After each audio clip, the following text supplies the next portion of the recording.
Olá, caro estudante, olá, visitante. Vamos dar sequência às nossas aulas de filosofia e sociologia aqui no canal. Algo importante precisa ser dito. Nos vídeos anteriores, eu estava mostrando esse livro. Primeiro ano, escola, livro de um, número 1, Filosofia e Sociologia. E aí, esse livro aqui, ele tem 12 capítulos de filosofia, 12 de sociologia, para os primeiros 6 meses do ano. Depois, o livro 2, mais 12 capítulos de filosofia, 12 de sociologia. E aí finalizava o ano. Houve uma mudança. Qual foi a mudança? Livro de volume único. Os 24 capítulos de filosofia, os 24 capítulos de sociologia. Um livrão, diga-se de passagem, muito interessante. Então, transformaram em volume único. Professor, então não precisa assistir às aulas anteriores? Não é bem assim. Por quê? Porque o conteúdo é o mesmo. O mesmo introdução à filosofia daqui é o mesmo daqui. O mesmo introdução à sociologia daqui é o mesmo introdução à sociologia desse aqui. Então, não mudou o conteúdo. O conteúdo continua sendo o mesmo conteúdo sem nenhum problema. A única coisa que mudou foi que juntaram nesse aqui todos os capítulos e transformaram em um livro só. E aqui ele estava de maneira separado, mais fininho e tudo. E aí, somente essa mudança ocorreu, ok? O conteúdo é o mesmo. Agora a gente vai dar sequência ao nosso capítulo 2, né? A filosofia oriental. Eu falei da filosofia, o nascimento da filosofia lá na Grécia Antiga, nós vimos os filósofos pré-socráticos, agora a gente vai ver como foi a filosofia no Oriente. Então, nós vamos ter a origem, o contexto da filosofia, as 6 escolas, o taoísmo e o confucionismo. A gente vai ter o Lao Tse, nós vamos ter Confúcio e Buda nessa aula de hoje. Então, o que é que a gente vai ter? A filosofia no Oriente, ela é desenvolvida a partir das religiões ali na China e na Índia. Então, ela vai ter ali a sua riqueza, a sua profundidade, que vai ali ter uma certa comparação com a filosofia grega. Só que elas vão abordar questões sobre a existência, a ética e o universo.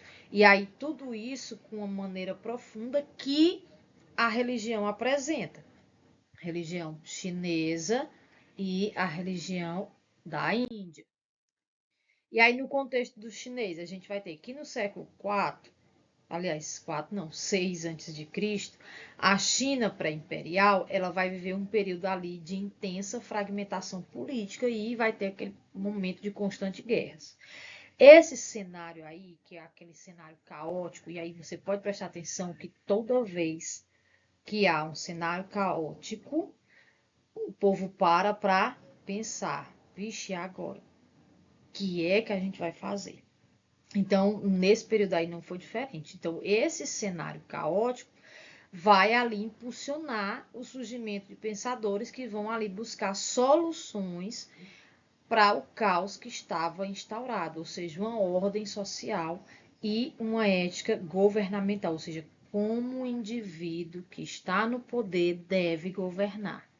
E aí isso vai ser esse contexto berço para a filosofia oriental. E aí a gente vai ter as 100 escolas. Então, durante o período dos reinos dos combatentes, ali na China Antiga, as 100 escolas do pensamento elas vão marcar a era de intensiva efervescência intelectual. Então, os filósofos eles vão buscar soluções para quê? Para que haja uma sociedade justa, uma vida virtuosa, moldando ali a cultura chinesa. E aí o Confúcio e o Lao Tse vão surgir nesse período como os grandes pensadores da época. O taoísmo ele vai ser fundado pelo Laos, que vai enfatizar, eu não sei se a pronúncia é realmente essa, se não for alguém pode me ajudar aí, você visitante do canal que tem essa proximidade aí maior com a filosofia chinesa. E aí ele vai enfatizar a harmonia com o Tao, que é o caminho natural do universo, e aí ele vai promover a espontaneidade, ou seja, a simplicidade e a não ação. E aí ele vai buscar o quê? A paz interior e o equilíbrio com a natureza. Então eu preciso olhar a natureza, contemplar a natureza e buscar junto com ela um equilíbrio. O confucionismo de Confúcio vai focar na ética social e moral. Então, o que é que vai ser valorizado nesse período? A retidão, né? Lembra muito essa questão retidão da religiosa, sejam retos de coração. Então, temos a retidão, a hierarquia familiar e o respeito aos mais velhos. Isso aqui hoje é um valor que deveria ser cultivado com mais frequência. A gente vê que, infelizmente, a frequência desse valor ela tem sido pouco cultivada. Então, visa-se uma sociedade justa, harmoniosa, através do que? Da conduta exemplar. Então, a minha conduta é exemplo para o outro. E o outro vai seguir essa conduta porque meu exemplo é positivo. E aí, o Lao Tse, ele vai ser a figura central do taoísmo. Ele vai voltar ali, envolto no mistério, e a existência dele histórica é debatida. Né? Especula-se que seja um pseudônimo que foi utilizado, se ele realmente viveu ou não, o pessoal tem essas especulações. Então, a ele é atribuída a obra Tao Te Ching. Não lembro, não sei se essa é a pronúncia certa. Vai ser uma obra fundamental que vai guiar ali os princípios do taoístas. E esse texto, ele vai explorar o que? A harmonia com o tal, que é o caminho universal. Busquem o texto, deem uma olhadinha. Não se esqueçam. Então, vamos lá. Então, o que é que acontece aqui? O Tao Te Ching, ele vai ser o quê? É a busca, né? O princípio cósmico fundamental que vai guiar o universo tal, que é esse caminho. Só que é um caminho que vai buscar uma harmonia vivendo de maneira simples e espontânea. O que é que ele quer dizer se viver de maneira simples e espontânea? Abre parênteses. Vocês já assistiram aquele filme Mowgli, o Menino Lobo? Pronto. Naquele filme, a gente vai ter um trecho dele que casa com isso aqui que a gente está abordando, essa harmonia vivendo de maneira simples e espontânea. Chega um momento que que o urso e o menino, eles vão ali começar a cantar. Tem um momento ali da música.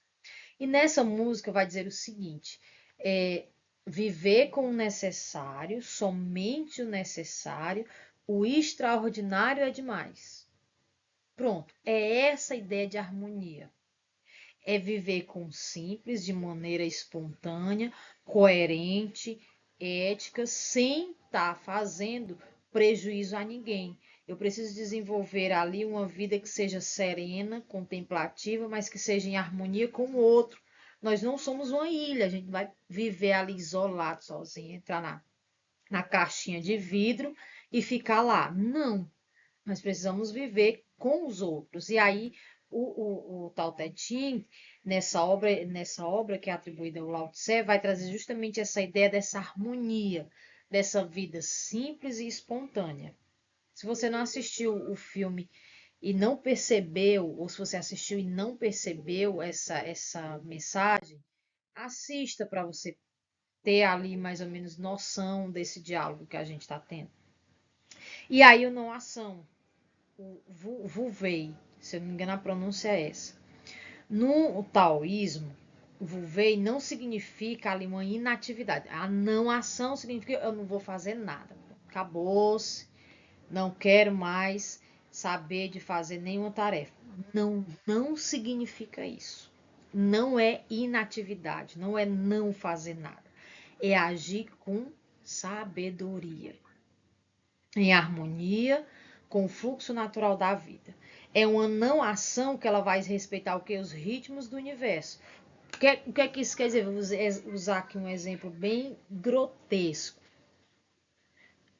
Não está chovendo, né? Não começou o período chuvoso.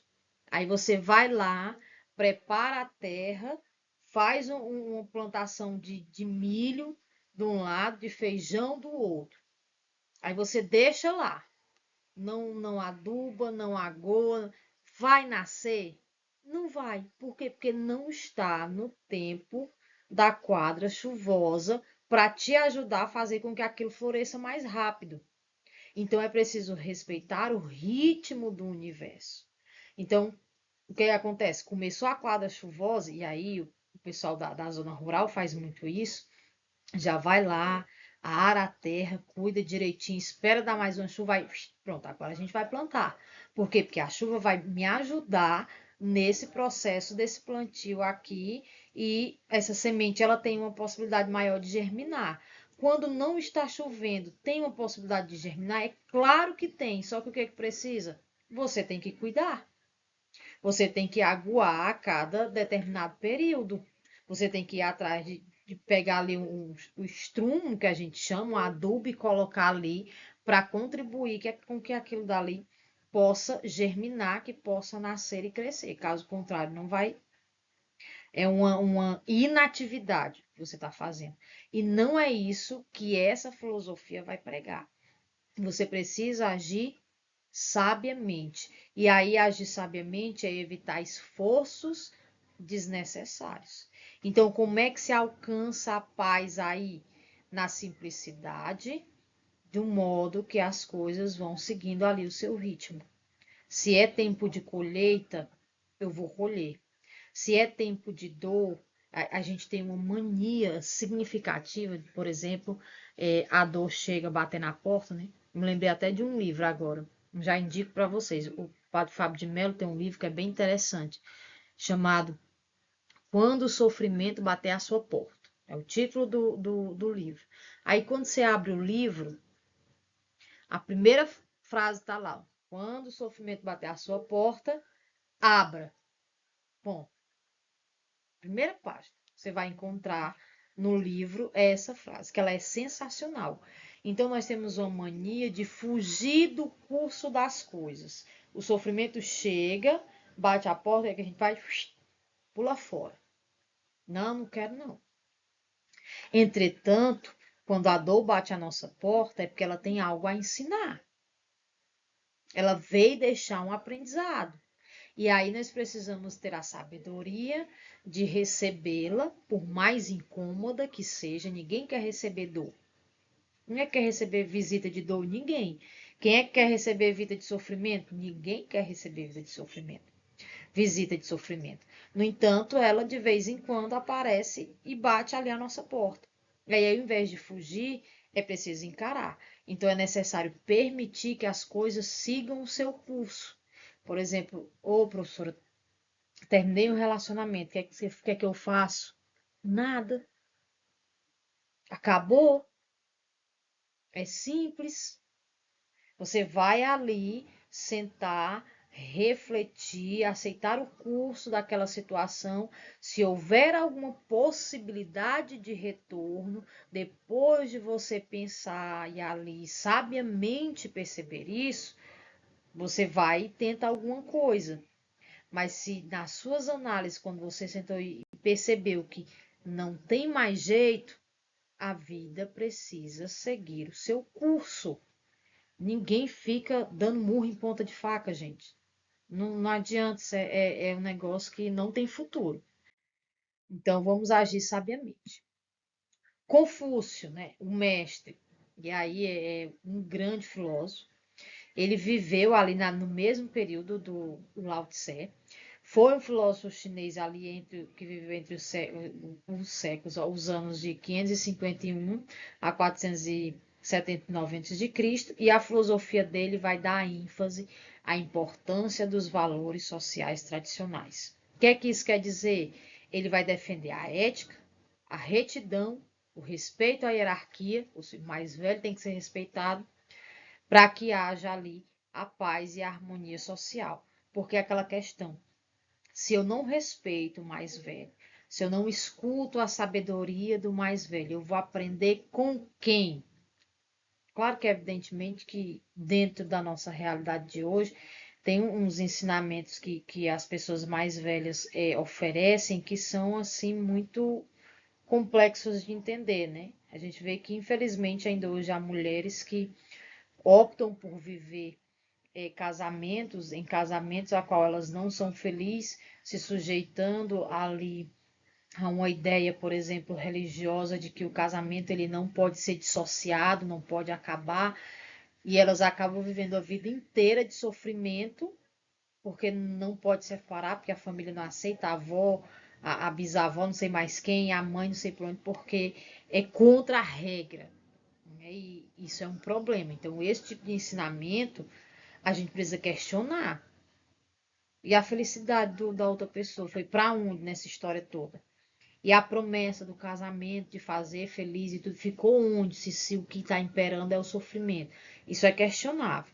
Mas o mais velho diz: meu filho vai fazer isso, vai fazer aquilo, e você dizer: eu não vou, não, vai tu, isso é um desrespeito. E aí o desrespeito não deve ser tolerado. Então é necessário separar as coisas. O confucionismo ele vai moldar a mente da cultura chinesa. E aí a gente vai ter aqui os analectos e a virtude. Os analectos é uma coletânea central ali de ensinamentos do Confúcio e neles a virtude ela é apresentada como alicerce da conduta individual ética para um governo justo. Então ele vai enfatizar a importância de ter autodisciplina, benevolência para alcançar uma sociedade harmoniosa. Então o que é que acontece? O que seria essa autodisciplina? Você, querido aluno, não pode esperar que a sua mãe, o seu pai, a pessoa que trabalha na sua casa, bata na sua porta do quarto, pedindo para você levantar, para ir tomar banho, tomar café, para vir para a escola. Não. Você precisa fazer isso por conta própria. Isso é ter autodisciplina. É você saber que tem semana de prova e eu tenho mais dificuldade em matemática. O povo da matemática é sempre a vilã, né? E foi o povo da filosofia que botou as letrinhas lá na matemática, né? Então, o que é que acontece? Se você sabe que você tem dificuldade naquela disciplina, o que é que você vai fazer? Você vai se disciplinar para estudar mais ela, para aprender, para tirar suas dúvidas, para se esforçar, para poder obter um bom resultado lá na frente. Esse é o ponto. Ai, professor, eu preciso perder 5 quilos. Tenha autodisciplina. Faça uma caminhada, vá para a academia, faz um pilates, musculação, não sei. Tenha autodisciplina. Segundo passo, seja benevolente. E aí, muito cuidado, né? Porque tem uns alunos espertos que acham que benevolência é eu passar pesca para o meu coleguinha. Isso não é benevolência, não. Isso é um mal enorme que você está fazendo para o seu colega. Porque primeiro que quando você dá a resposta, ele não está aprendendo. Então você não está ajudando ele a aprender. Lá na frente ele pode precisar desse conhecimento. Ele não adquiriu. Você ajudou? Não, você não ajudou. Então isso não é benevolência. Então passar a pesca para o colega não é benevolência. Então esqueçam isso. O que é a benevolência? A benevolência é eu me colocar no lugar do outro.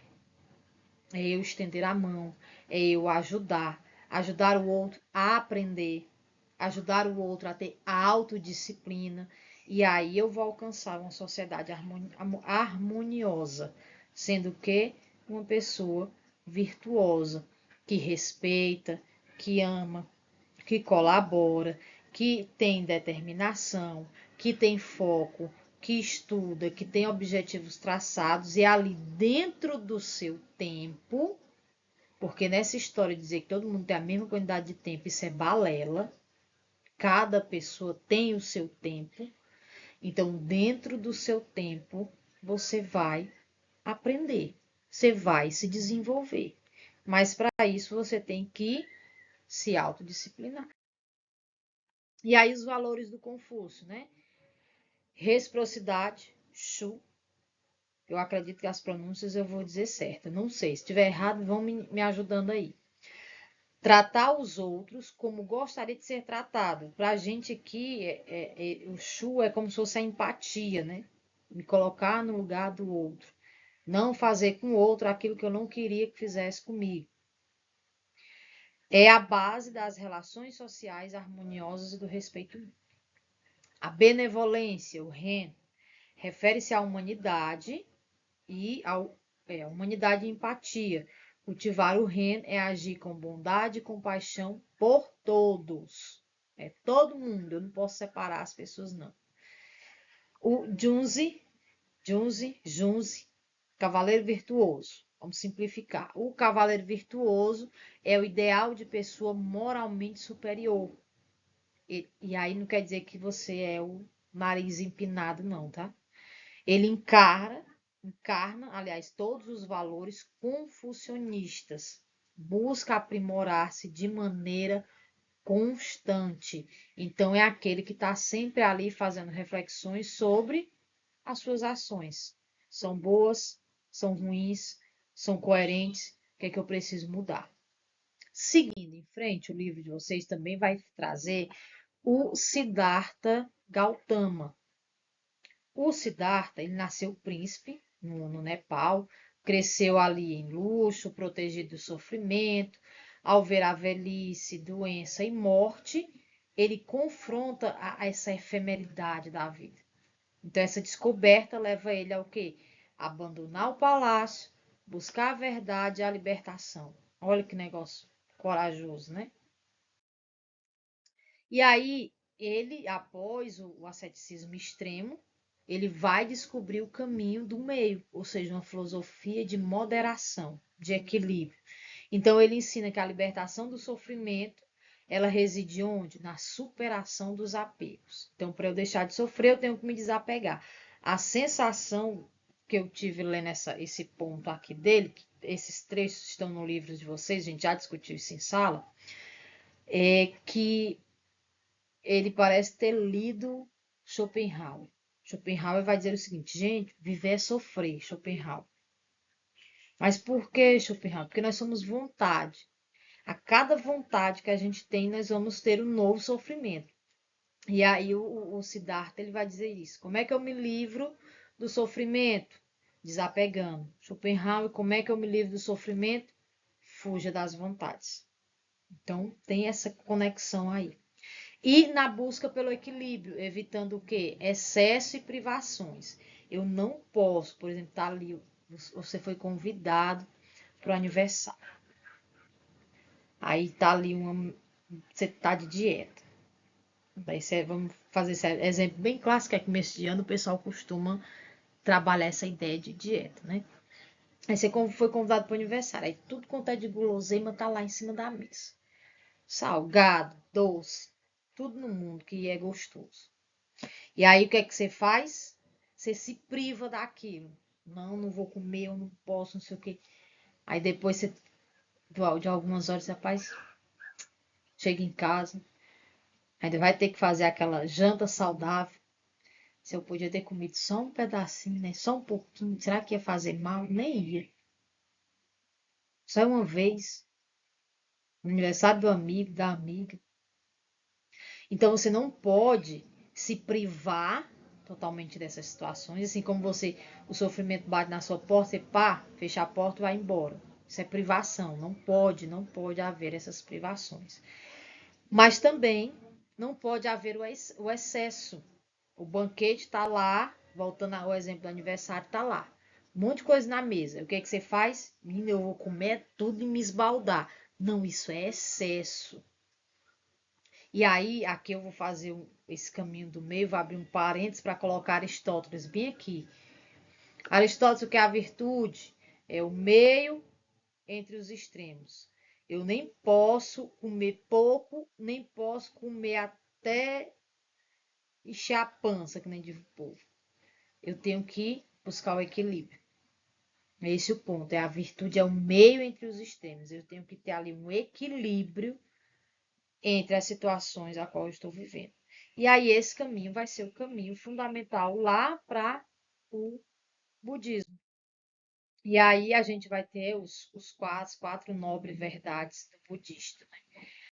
Buscar a iluminação, tornar-se o Buda, que é aquela pessoa iluminada, as 4 nobres verdades e o caminho para cessar, cortar o sofrimento.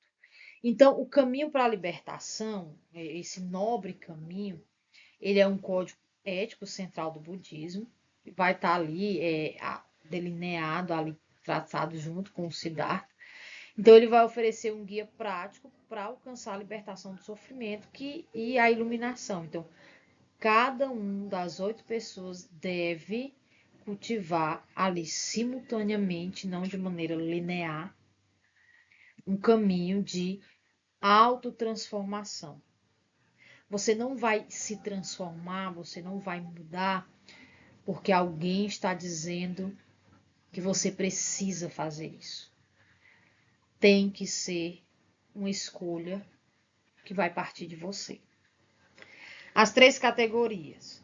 Os 8 elementos vão ser agrupados em sabedoria, que vai ser compreensão correta, pensamento correto, conduta ética, que é a fala correta, a ação correta, meio de vida correto, concentração mental, esforço correto, atenção plena correta, concentração correta. Juntos eles vão visar o quê? A erradicação de todos os sofrimentos. Olha que negócio das causas do sofrimento.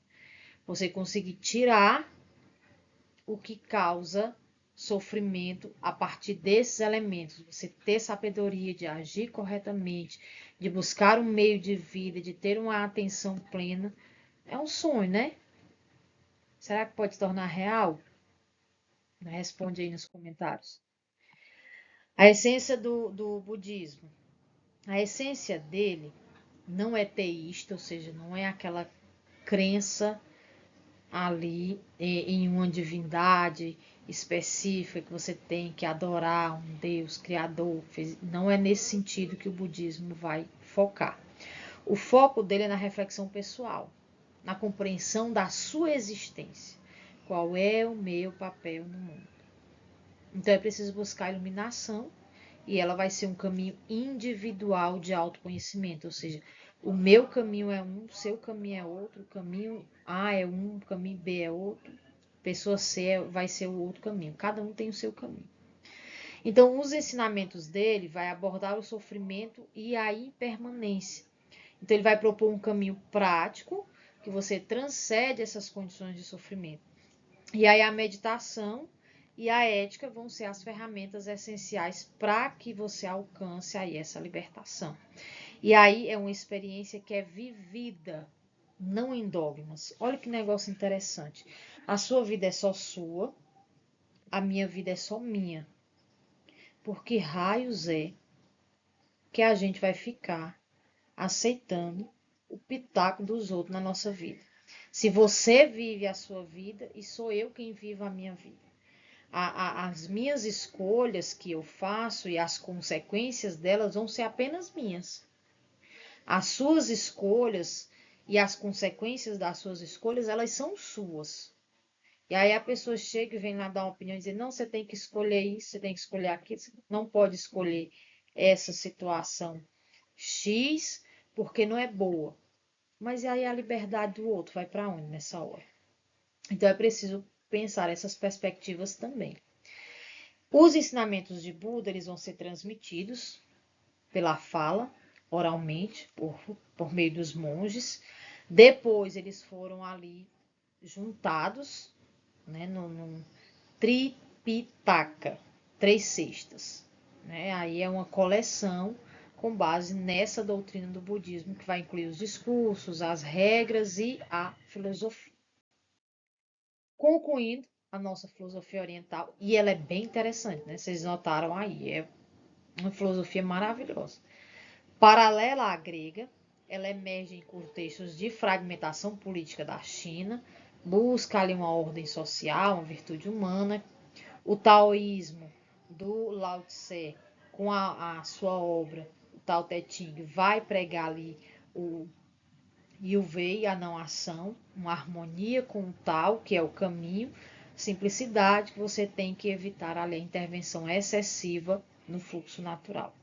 O confucionismo do Confúcio, ele vai enfatizar virtudes como reciprocidade, benevolência, fidelidade, para que haja ali uma vida coesa de maneira social e um bom governo. O budismo, a gente vai ter ali o Siddhartha, as quatro nobres verdades, e aí ele vai ter um caminho, né, octuplo para a libertação do sofrimento e o alcance da iluminação. Não se esqueça de deixar ali o seu comentário, a sua dúvida, a sua pergunta, a sua crítica. Se eu tiver dito alguma palavra errada, também não tem problema nenhum. Mas fique por aqui, veja as nossas próximas aulas. Tem algum assunto que você acha interessante da filosofia que não está no livro e você quer conversar? A gente pode conversar. Em breve eu vou estar mostrando aqui alguns desses livrinhos que vocês veem aqui atrás, né? É a minha estante pessoal, a minha biblioteca, não dá para ver muito, né? Costumo dizer que os livros não são só livros para mim, né? Eles são companhia, são os melhores amigos que eu posso ter para todos os momentos. Inclusive, a obra que eu estou concluindo é essa daqui, da saga do Game of Thrones, maravilhosa, né? A obra, né? O final da saga foi triste, mas as obras são muito boas. Então, qualquer coisa, vai conversando daí que eu vou respondendo daqui. Abraço, até a nossa próxima aula.